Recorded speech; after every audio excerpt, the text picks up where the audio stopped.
сцена и заявяват за себе си полека-лека, разширявайки своя територия и инвазия най-вече в южна посока.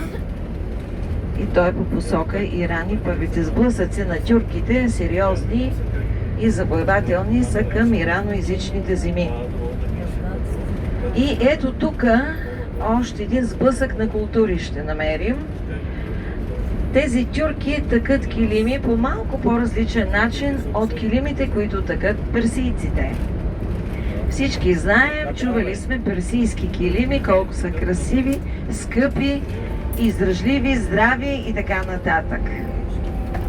Просто по-малко се знае за тюркските килими. А разликата ще я видите в килимарския център, когато отидем. Там има демонстрация как точно се тъче и ще видите и демонстрации по персийския начин как се тъче и ще направите тази разлика, към която се спускат тюрките на юг и заедно се смесват с иранските народи. Те взаимно си влияят едни на други, защото в последствие в историята имаме тюркизиране на ирански народи и обратно иранизация или на тюркски племена по същия начин. Тоест има обмяна на информация, на гени, на култура, на бит, но въпреки всичко тези два основни начина, характерни за целия свят, разпространили се от този регион, са се запазили по-отделно. Са по цял свят. Нормално е, всички си правят дрехи, всички искат да се облекат, всеки иска да си украси дома. Това е от най-древни времена, с най-примитивна техника, в последствие усъвършенствана, разбира се. Станове всички сте виждали. Първия стан е вертикален, който е открит въобще по земите на човечеството. Той е най-обикновен, с тежести, опънати нишки, основа направена с тежести и след това между нишките се промушва нишка. И тази нишка в последствие се набива така надолу за по-плътно с специален гребен. Сега, тази техника е запазена и до днешен. Тя е най-простичка, най-обикновена, даже до неотдавна и нашите предци така са такали, най-обикновените си черги. Но в последствие вече започва да се усъвършенстват становете, защото се усъвършенстват и моделите. Шарките стават все по-богати, все по-сложни, използват се все повече цветове. Все повече възможности има човечеството да добива естествени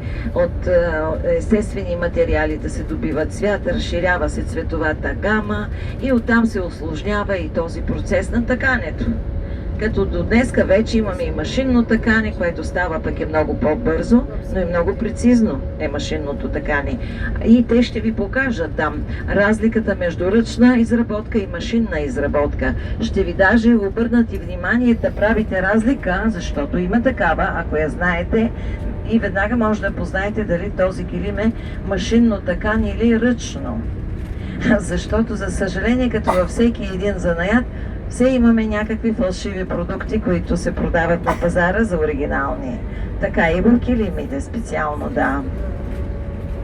Материалите, с които се работи, то е ясно. Това, което дават домашните животни, това, което може да се отгледа на полето, за да се обработи този материал и да се извлече нишка и с него може вече нещо друго да се работи, включително и да се тъче, плете или така нататък.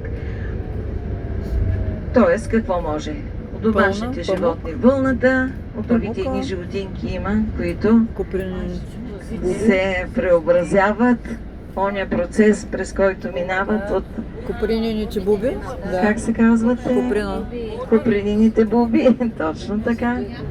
И на полето си отглеждаме различни растителни култури, от които също може да се извличат влакна и те не са малко. Въпреки че памукът е едно от най-популярните растения, но имаме лен, имаме коноп от конопа, който сега сложиха му едно клеймо заради марихуаната. Той е толкова бил в употреба, даже до неотдавна, здрави нишки прави, изобщо тъкани от коноп, разбира се, повече за бита, по-малко за дрехи, но е било също важно растение, са си го отглеждали, включително и нашите предци са отглеждали конопил, са го обработвали, да извлекат нишки и да си правят, примерно там, нещо за селското стопанство, въжета, кошници, турби, чували, някакви такива неща. Така е. Сега и бамбука също може да се обработва и да се извличат нишки, а вероятно и още много растения, които пък и аз дори не знам за всички. Ако някой знае нещо специфично, агавето, доколкото знам, и какво ли не. Много са растенията по света. Разбира се, това, което според климата вирее в даден регион, него са си обработвали и него са използвали. Така е. Сега в този свят, който вече той се смали и обмена не само на информация, но и на стоки става много бързо, вече ако някъде липсва вълна, се доставя от 2000-3000 км от другия край и пак имаме вълна и пак можем да обработваме и така нататък. Не е проблем, нали? Но до времето, в където могат стоките по-бавно да се пренасят, и всичко е било само с местна употреба. Така.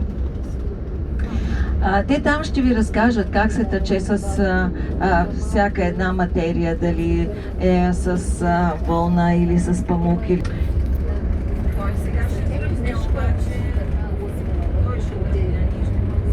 Има и много зали. Тези зали, по тях са показани толкова много модели. И днеска, когато отиваме към ресторанта, още веднъж ще ви насоча вниманието към тази култура на хетите, цивилизация даже на хетите.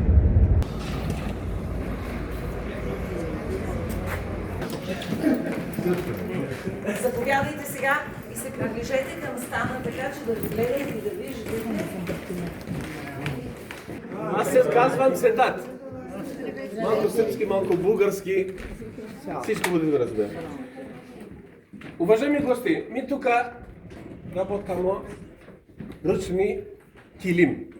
И тук работаме с държава. Държава нам суспансира да даде живи тук културата. Да. Тук имаме около 15,000 килим, които работаме. Да. А тук е и школа. За турското държавото много важно това ръчна килим. Защо? Всеки мотив тук покаже турското история. Да. И Министерство култура тук прави контрол и да е сертификат, да е оригинал ръчни килим. Тук имаме мотив. Тук е изречено всеки квадратни сантиметър, колко трябва да се прави возли. Един квадратни сантиметър може да се прави 20 возли, а може да се прави също 1600 возли. 1600 возли, това е рекордни. Ама това се прави с люпа и с пензето. Да. От 20 до 64 правимо памук и вълната, от 64 голяма коприна. Уважаеми гости, турските килими и другата земя, които прави килим, много различито. Защо? Турските килимите по-дълго се прави. Например, Иран, Афганистан, Пакистан същото прави, они прави един возел. А турските килимите прави двойни возели, как морски. Това е дългото, ама по-хубаво. Сега наша момиче вам покаже как се прави двойните турските возели. Я подам. Трябвате да прави това. Един, два, долу, още един път. Един, два, долу, вурадам кеселим. И после трябва му по-силно да са плотни. Всичките возлите да трябва да са плотни. И това остатки нишки трябва да се реже. Да е това килим работа. Това изгледа по-леко, да? Ама това е по-тежка работа. Искате да пробате? Не? Я нашим гостима казвам, тук е търпливост и тук е умиятност. Значи изкуства. Това е изкуства. Многото време трябва да се търпи да се прави един килим. Това е памук и вълната. А сега да погледнемо коприна. Коприна се по-дълго прави. Ако искате да пробвате, това е безплатно. Ето, има схема. Да, има такива очи да имаш. Като гоблена. Браво.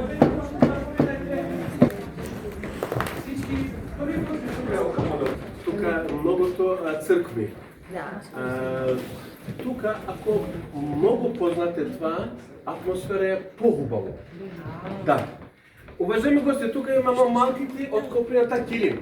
Така от коприната малките килим направите многото време от памук от вълната. Защо? Тук имаме многото воздухи. 10 по 10, 100 возди 1 квадратни сантиметър. А това може biti 40 по 40, 1600 возли. Ама това, които се прави 1600 са люпа и са пенцето. Това се прави микро. Това на пиксели работа. Да. Уважаеми гости, сваките момиче утре ще дойде тук 9 час, вечер до 5 до 6 час работа. Ама сваките 1 час трябва да отпочива 15-20 минути. Защо? Как се ниско седи, гърбът се буди. И научи многото тежко. И тук имаме, които казвам, са люпа и са пензетом, които са работа. Тук има 12 месеца работа. Една година. Да. Защо? Тук са нишките многото тенки и трябва да се погледа са люпа и са пензетом да се прави. Това са уникат. Това нема. Всички са по един. Това е инвестиция сваките година от 20-25% е по-скупа. Защо? Това работа, която прави момиче, много мало има. Чита от Турска 4 момиче. Една тук работа. И сваките година изпратима до Америки новите мотив. У Америку има сваките година фестивал. Тамо са експерти, колекционери. Тамо се цени мотив, възли, време, боя и дай се медали, както филму у Холивуду. 2008 година това е добил Оскар.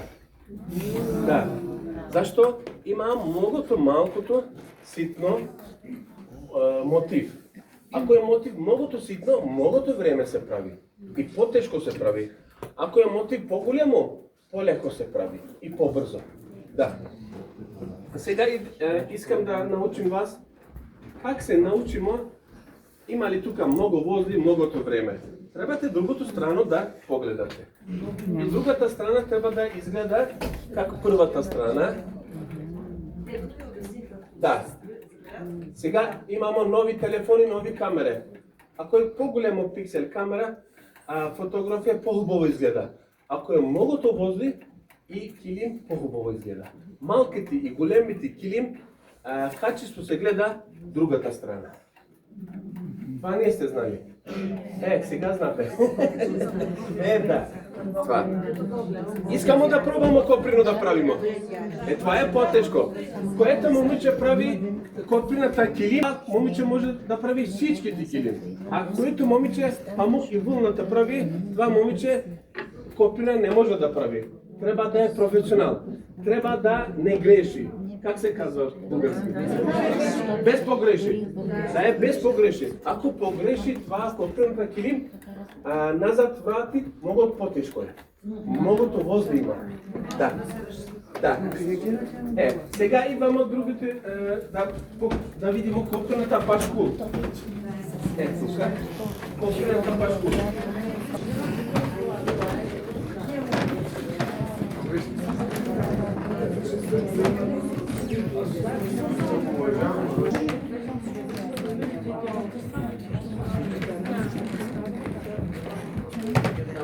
Браво.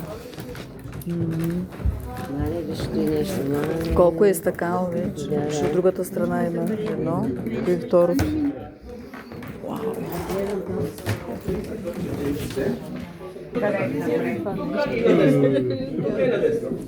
Вау. Хрус, хрус.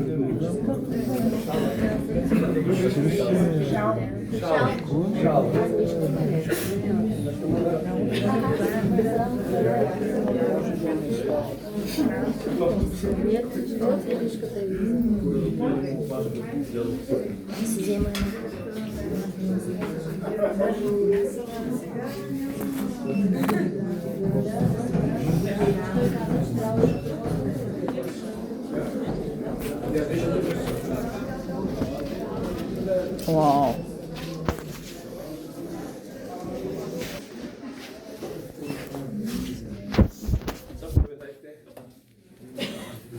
Днеска имamo голема група. Иначе имам групи 30 и 40 мача. Аз съм също из Черна гора. Роден съм в Истанбул, мама и тата из Черна. Okay. Тук имamo индиго. Такав са листи, които се прави темното сино, светлото сино и как бордо боя се прави. Индиго. Се отдръпнете така, за да може той да покаже. Тук имamo шафран, който е най-скупо. Шафран. Казвам за шафран златни цвет. Да. Оранж, жълтото и как хаки боя се прави. Каки. Хаки. Зелено. Хаки тук означава нещо. Тук имamo орех. От орех може да се направи тъмно кафево, светло кафево боя. Розмарин, корен, бордо, цървената може да се прави. Лук. Неправилно. Защо? Лук мало време остане на килим и он избледни. Избрише се. Да. Ми трябваме по всеки път най-високи качества да ползваме за килим. Защо? Трябва това боя да издържи на килим минимум 100 година. Защо? Тук всяките килим се прави дългото време. Това е димензия, която се прави памук и вълната минимум 5-6 месеца, които се вижда.